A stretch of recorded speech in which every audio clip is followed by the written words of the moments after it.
شروع اللہ کا نام لے کر جو بڑا مہربان نہایت رحم والا ہے۔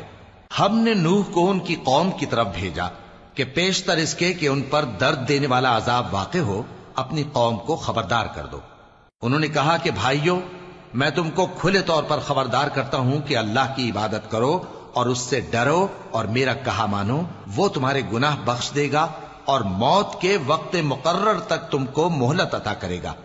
جب اللہ کا مقرر کیا ہوا وقت آ جاتا ہے تو تاخیر نہیں کی جاتی، کاش تم جانتے ہوتے۔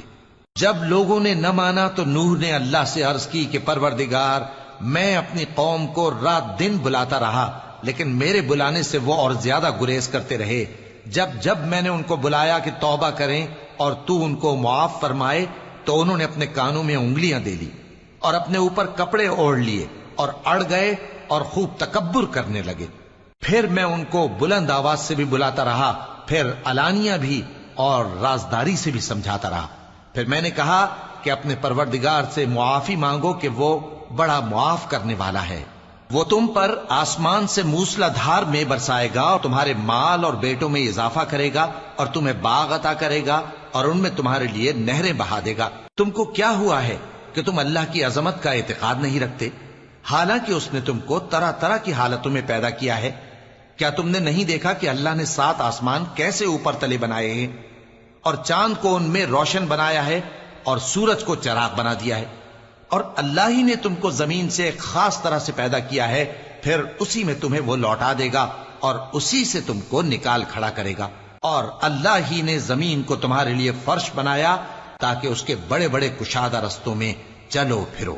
آخر میں نوح نے عرض کی کہ میرے پروردگار، یہ لوگ میرے کہنے پر نہیں چلے اور ایسوں کے تابع ہوئے ہیں جن کو ان کے مال اور اولاد نے نقصان کے سوا کچھ فائدہ نہ دیا، اور وہ بڑی بڑی چالیں چلے اور کہنے لگے کہ اپنے معبودوں کو ہرگز نہ چھوڑنا، اور ود اور سوا اور یغوث اور یعوق اور نصر کو کبھی نہ چھوڑنا۔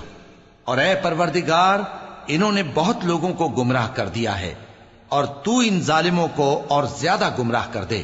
آخر وہ اپنے گناہوں کے سبب پہلے غرقاب کر دیے گئے، پھر آگ میں ڈال دیے گئے، تو انہوں نے اللہ کے سوا کسی کو اپنا مددگار نہ پایا۔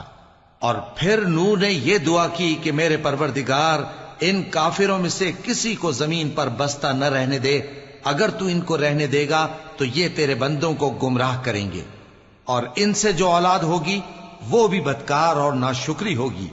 اے میرے پروردگار، مجھ کو اور میرے ماں باپ کو اور جو ایمان لا کر میرے گھر میں آئے اس کو اور تمام ایمان والے مردوں اور ایمان والی عورتوں کو معاف فرما، اور ظالم لوگوں کے لیے اور زیادہ تباہی بڑھا۔